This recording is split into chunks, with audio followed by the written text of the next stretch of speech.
Bismillahirrahmanirrahim. Assalamu alaikum, dear students. I hope everyone is fine. In the previous lecture, we learned about cytoplasm and some organelles like ribosomes, endoplasmic reticulum, Golgi apparatus, and lysosomes. Today, we will learn about peroxisomes, glyoxysomes, vacuoles, mitochondria, plastids, and centrioles. Now, the first one is peroxisomes and glyoxysomes. Peroxisomes and glyoxysomes, just like lysosomes, originate from Golgi bodies. And just like lysosomes, they are single membrane vesicular structures. And collectively, they are called microbodies because their size is smaller than lysosomes. Just like lysosomes, they also have enzymes, but the enzymes are different from the enzymes of lysosomes. So the function is also different from lysosomes. And as you can see in this figure, this is a cell in which this peroxisome is present. Peroxisome is present in both plant and animal cell, but the glyoxysomes are present only in plant cells, especially in the seeds which are rich in lipids or oils. And this is the structure of peroxisome. It is bounded by lipid bilayer, and inside it have a crystalline core with enzymes in it which are oxidative in nature. Now the first one is peroxisome. Peroxisomes, as I told you, are present both in animal and plant cells. They were discovered in 1965 in liver cells, so they are abundant in liver cells. And approximately their size is 0.5 to 1 micrometer. And they have oxidative enzymes like peroxidase, catalase, and glycolic acid oxidase. Their main function is the formation of hydrogen peroxide and the breakdown of hydrogen peroxide, and that's why they are called peroxisomes. Peroxidase synthesize hydrogen peroxide, and catalase break hydrogen peroxide into water and oxygen. And this is the same structure. Here, this is the outer membrane of peroxisome, which is made up of this lipid bilayer, and inside is this crystalline core, which is made up of some urate oxidase and other enzymes. Peroxisomes in the liver cell, as I told you, they are abundant in liver cells. So their major function in the liver cell is to convert alcohol into hydrogen peroxide with the help of an enzyme peroxidase.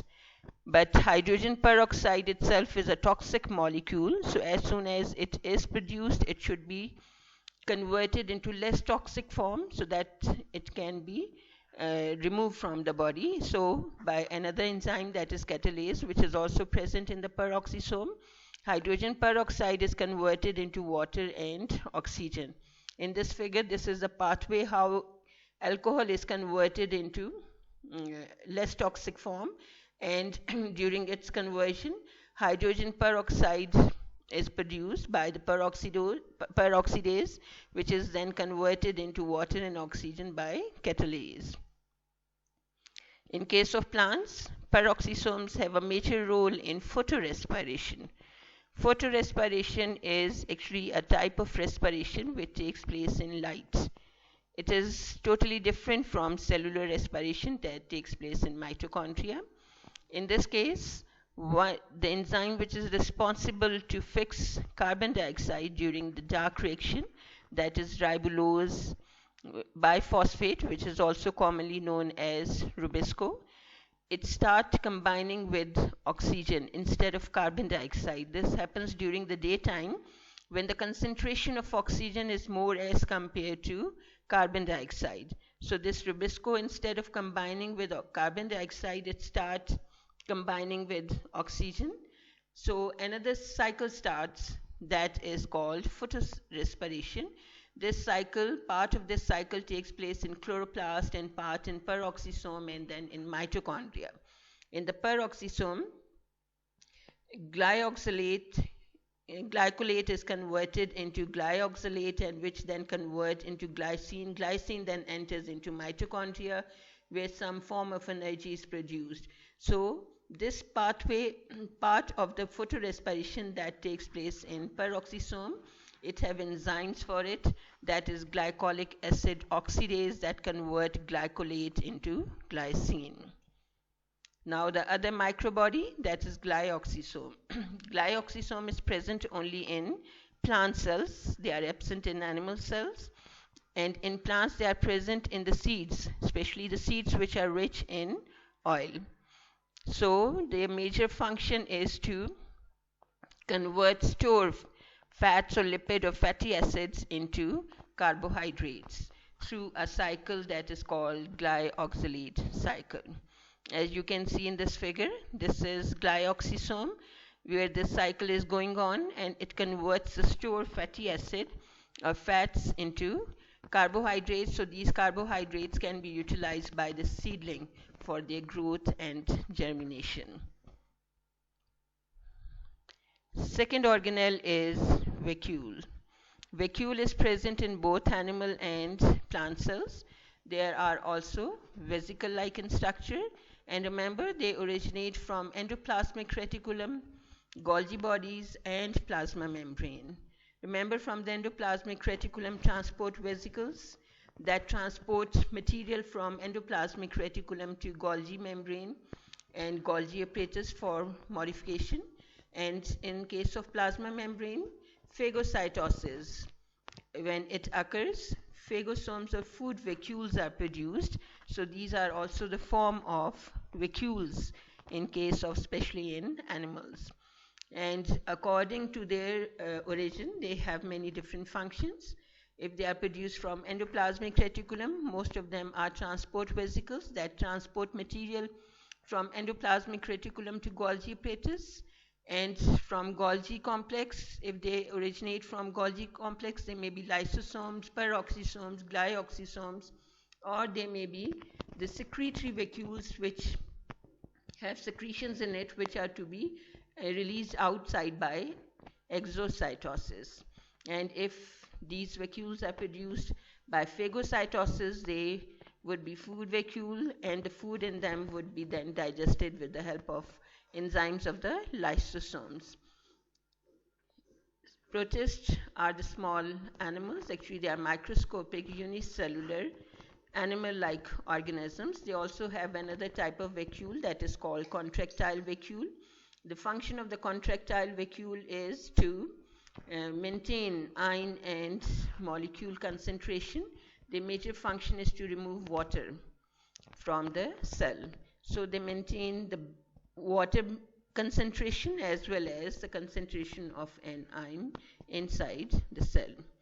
And vacuoles in case of plants, when the plant cells are young or in meristematic stage, they have many number of small-sized vacuoles. And these vacuoles, their function is to store organic and some inorganic molecules. And in case of young plants, these small vacuoles, they also protect the plant from herbivores because they contain some poisonous and unpleasant substances. But as a cell increases in size and mature and turn into adult cell, these small-sized vacuoles, they combine together and make up one large central vacuole, which is filled with cell sap. Cell sap have some storage molecules as well as it have a waste of the cell. And the membrane of the vacuole is called tonoplast. And in case of adult plant, as you can see in this figure, most of the part of the cytoplasm is occupied by this central vacuole, due to which nucleus is pushed towards one side, and cytoplasm is also present towards the peripheral region of the cell. So one function of vacuole in this case of plant is to store some molecules, especially some organic and inorganic and the waste. And another major function of the central vacuole in case of plant is to provide mechanical support because it have a fluid in it, so it also maintains the turgor pressure. This turgor pressure helps the plant to attain its shape and to stand erect.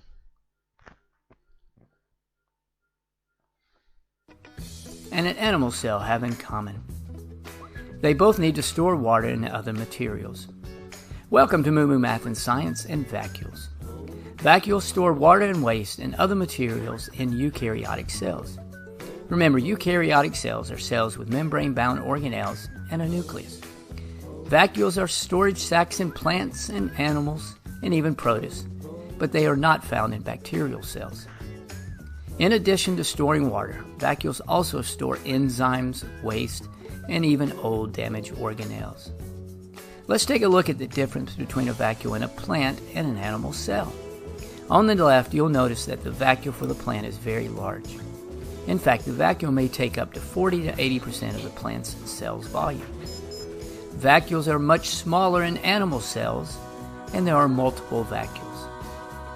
The vacuoles in plant help give the plant support. Watch in this video when the vacuole is filling up with water. The vacuole regulates the turgor pressure, which is the force within the cell that pushes the plasma membrane against the cell wall. Some single-cell protists have what is called a contractile vacuole, which opens and closes to regulate the amount of water inside the protist.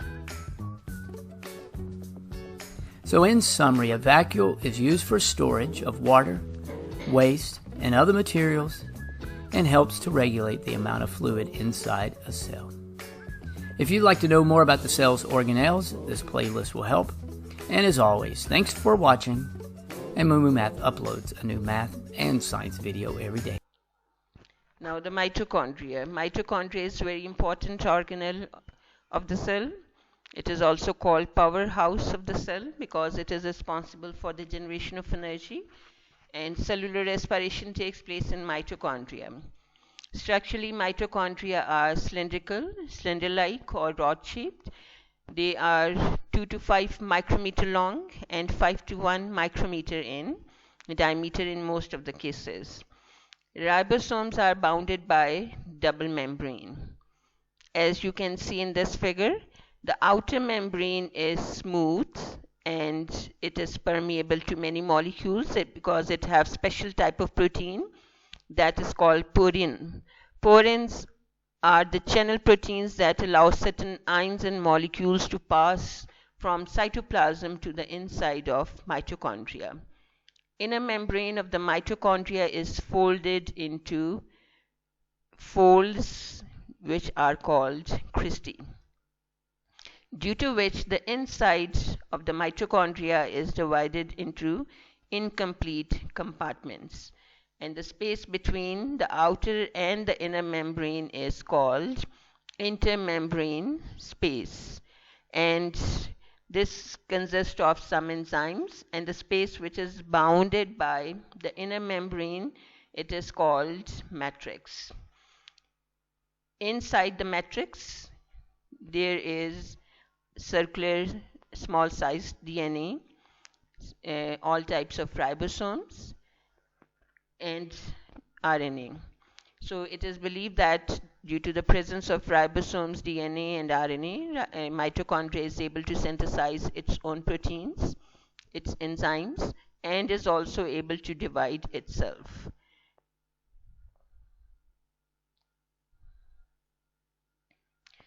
On the inner side of the cristae, there are stalk-like structures which are called F0, F1 particles. As you can see, this is the magnified image of this F0, F1 particle. They are also called ATP synthase because this is an enzyme which synthesizes ATP.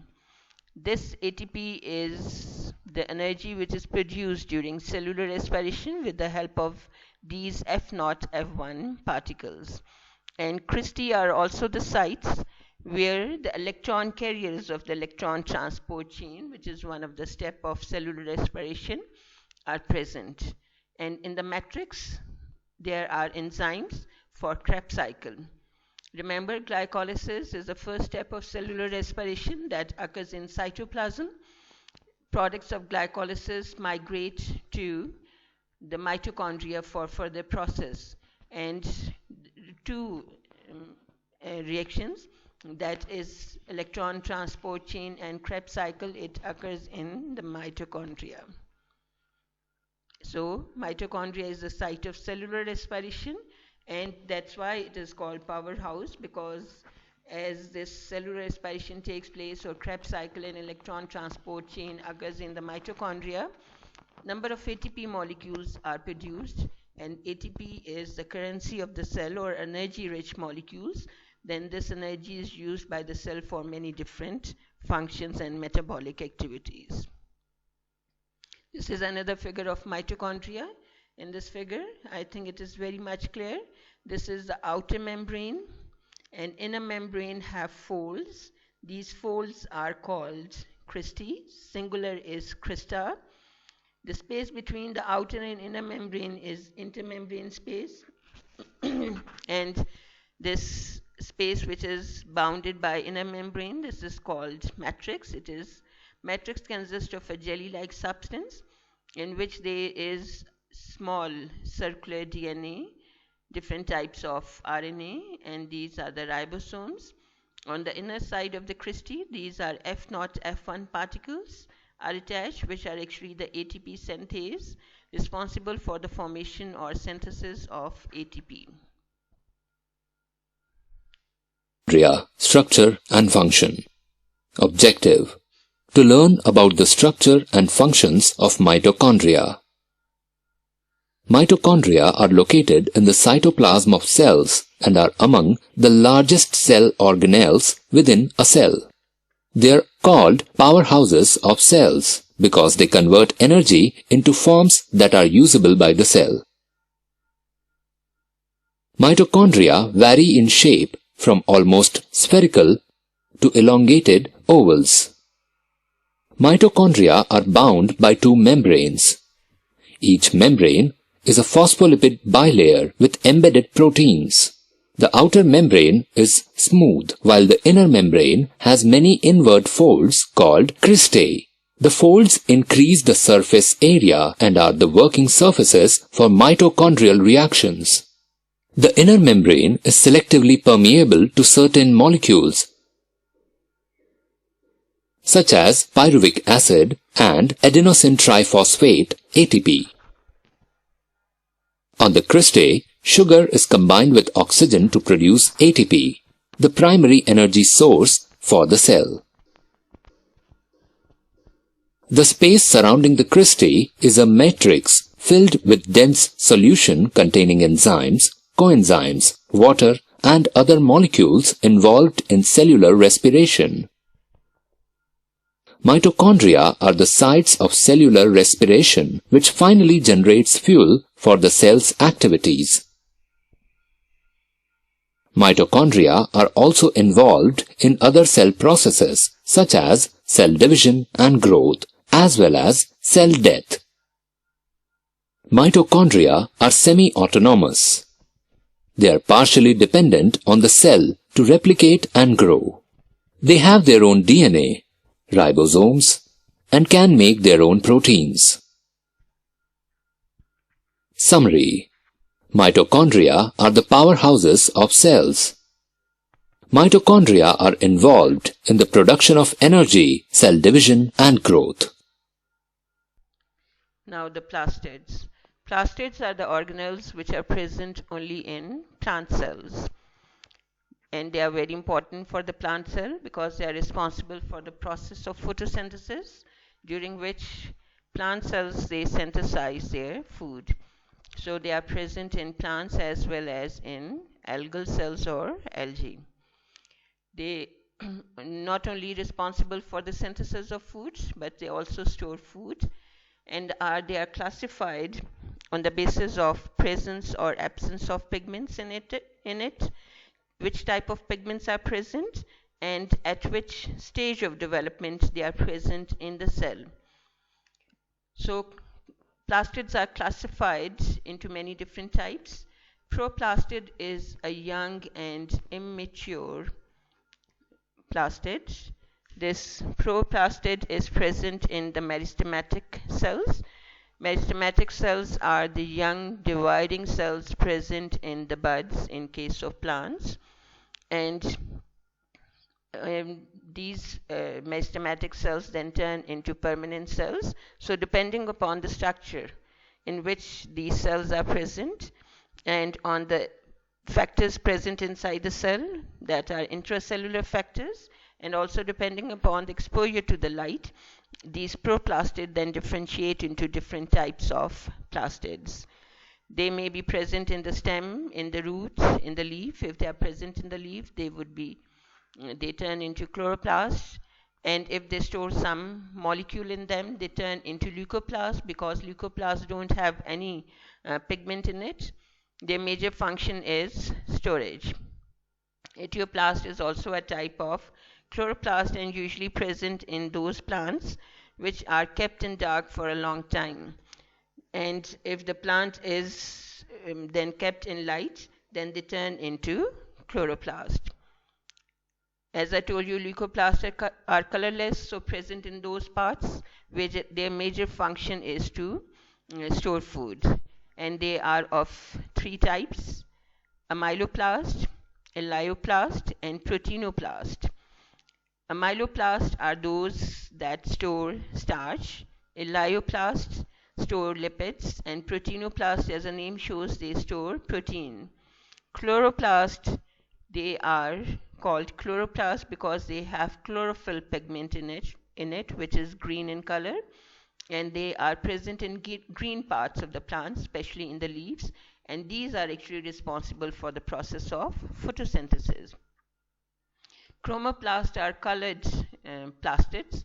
They have pigments other than green. They usually have yellow, red, orange pigments, and they are present in colored parts of the plant, as in the petals of the flower, in the fruit wall, and their main purpose is to attract insects, and they also help in pollination. And leucoplasts are mostly present in the parenchyma cell, where they store molecules. So they are present in the parenchyma of root, stem, and seeds. Now, what is the structure and function of chloroplast? Because they have very major role in plant cell, that is photosynthesis. They are disc-like structures and usually have three major parts: envelope, stroma, and thylakoid. Just like mitochondria, chloroplast is also bounded by double membrane that makes up its envelope, outer membrane, and inner membrane. Just like mitochondria, its space between outer and inner membrane is called intermembrane space, and inside the inner membrane there is stroma, that is a jelly-like substance which, just like mitochondria, consists of circular DNA, ribosomes, different types of RNA, and enzymes.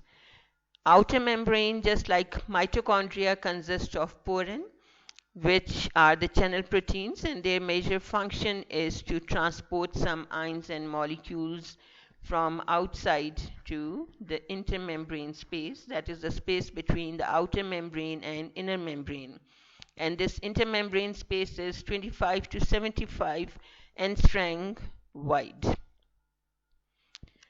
Stroma, as I told you, consists of many different ribosomes, and it also has some storage molecules, especially the starch granules in it.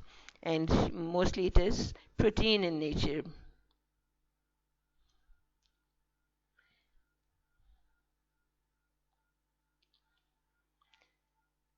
Now the stroma consists of structures which have chlorophyll.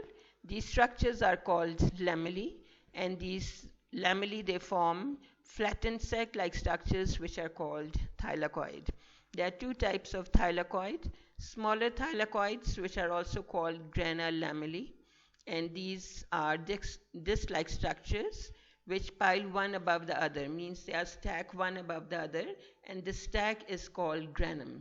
And one disc-like structure or sac-like structure which looks like a coin, it is called thylakoid.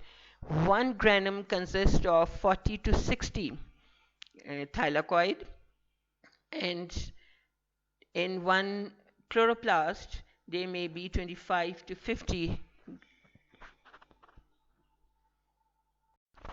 Now the structure and function of chloroplast. Chloroplast is a disc-like structure and consists of three parts: envelope, stroma, and thylakoid. Envelope, just like mitochondria, is made up of two membranes: outer membrane and inner membrane. The space between the outer and inner membrane is called intermembrane space. Outer membrane, just like mitochondria, consists of channel proteins called porin. Porin are responsible for the transfer of certain ions and molecules from outside to inside, and inner membrane is semi-permeable. Inside the inner membrane, there is a ground substance which is jelly-like and consists of proteins that also contain small circular DNA, all types of RNA, ribosomes, and enzymes. This means that, like mitochondria, chloroplast is also able to synthesize its own proteins and is partly dependent on cell. It also has some storage molecules in it that is mostly in the form of starch. So the function of chloroplast is not only photosynthesis, but it also stores food. The thylakoids, they are system of membranes that have chlorophyll and called lamellae, which also form sac-like structures called thylakoid. There are two types of thylakoid: smaller thylakoids, which are also called grana lamellae. Generally, they are called granum. There are about 40 to 60 granum in a chloroplast, and each granum is made up of thylakoids, which are flattened sacs or coin-like structures which are piled one above the other.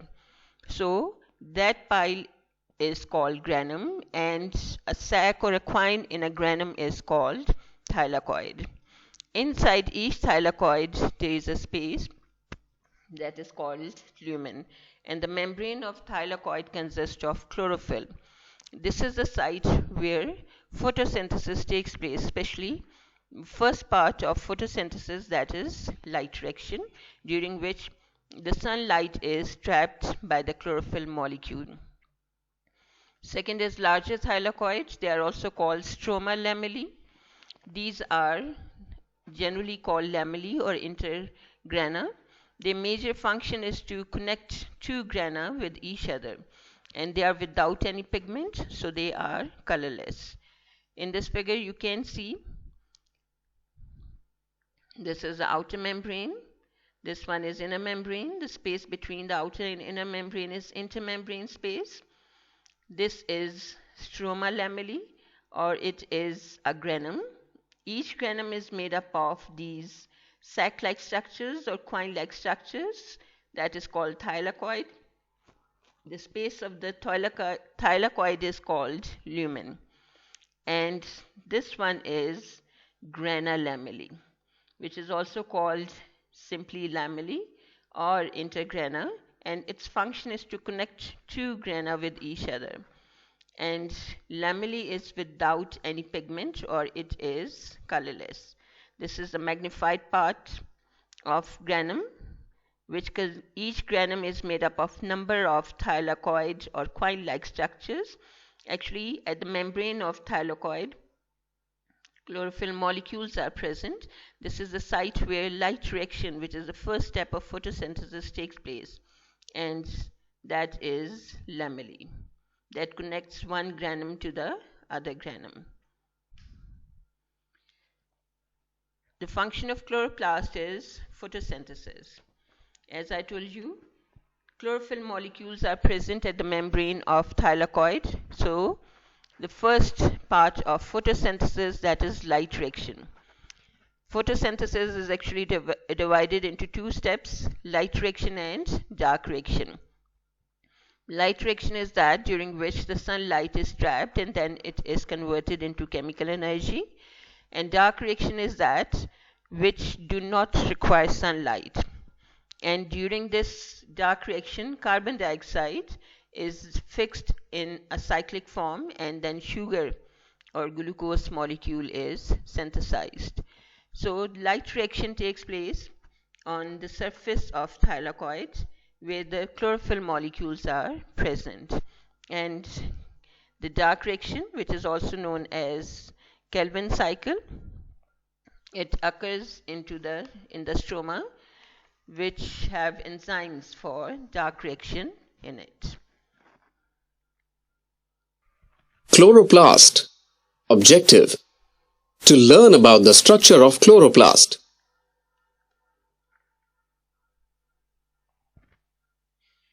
Chloroplasts are specialized organelles found in most plant cells.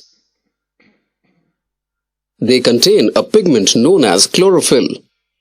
Chlorophyll is responsible for the plant's green color and ability to absorb energy from sunlight. This energy is used to convert water and atmospheric carbon dioxide into sugars that can be metabolized through the biochemical process of photosynthesis. Chloroplasts are distributed within the cytoplasm of plant cells. In some cells, they are concentrated around the nucleus or just beneath the cell wall. In higher plants, the chloroplasts are biconvex in shape, similar to that of a football. However, in some plants, chloroplasts will occasionally take on other shapes such as filamentous, spheroid, ovoid, or discoid. Chloroplasts measure 2 to 3 microns width and 5 to 10 microns in length. The number of chloroplasts varies from cell to cell and from species to species, but it usually remains constant for a particular plant. Green algae typically have a single, large chloroplast, while the cells of higher plants have anywhere between 2 and 40 chloroplasts.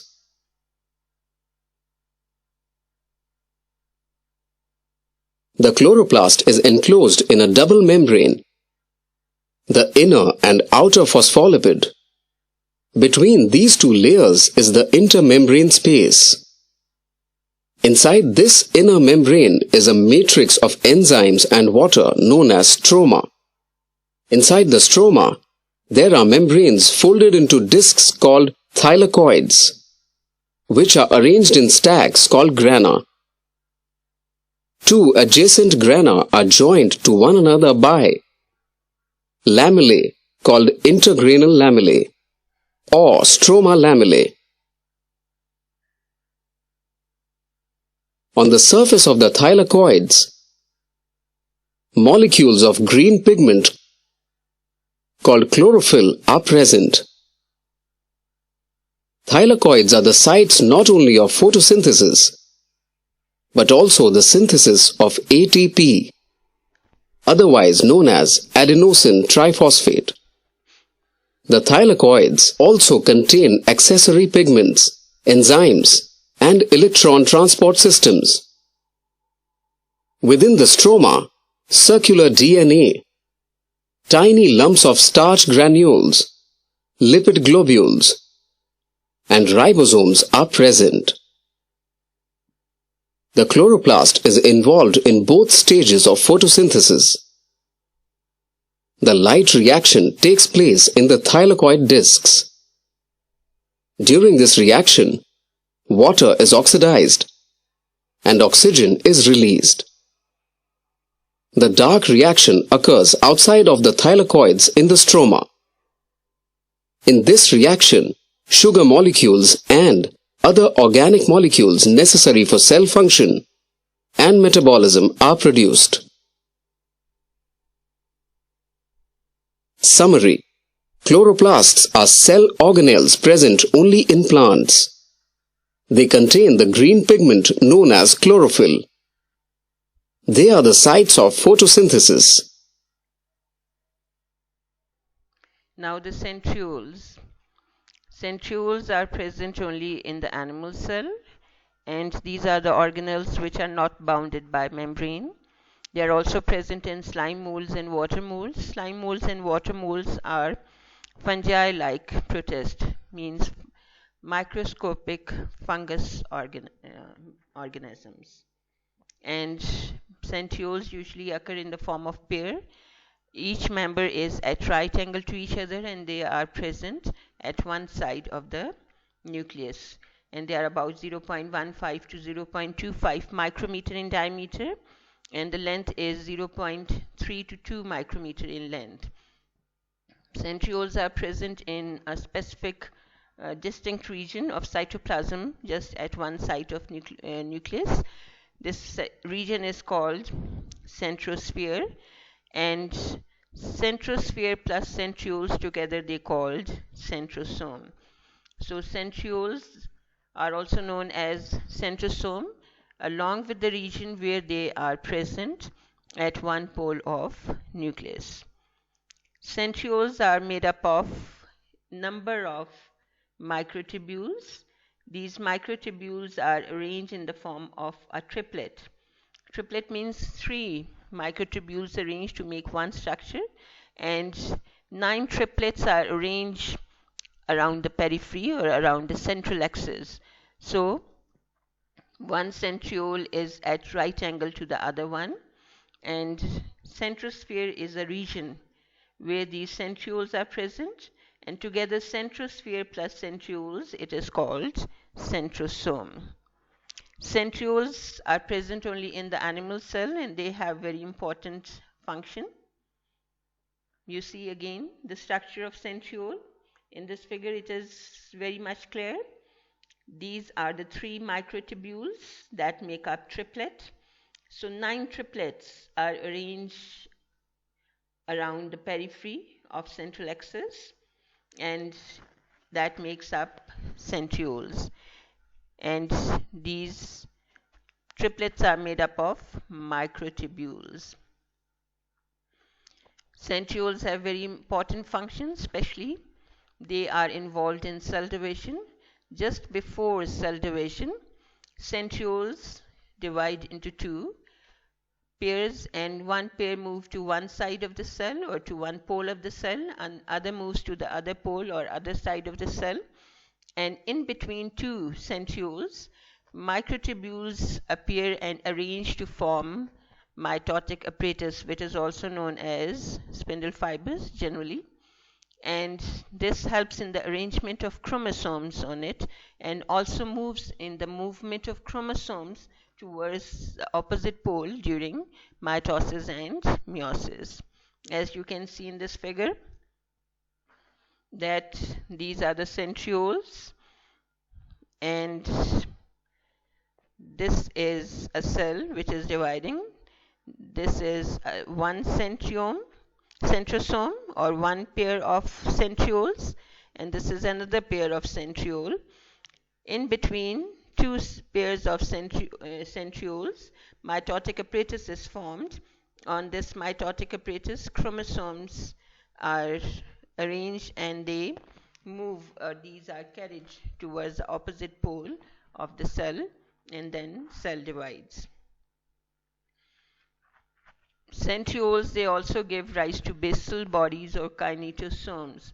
Basal bodies are the structures from which cilia and flagellum arises.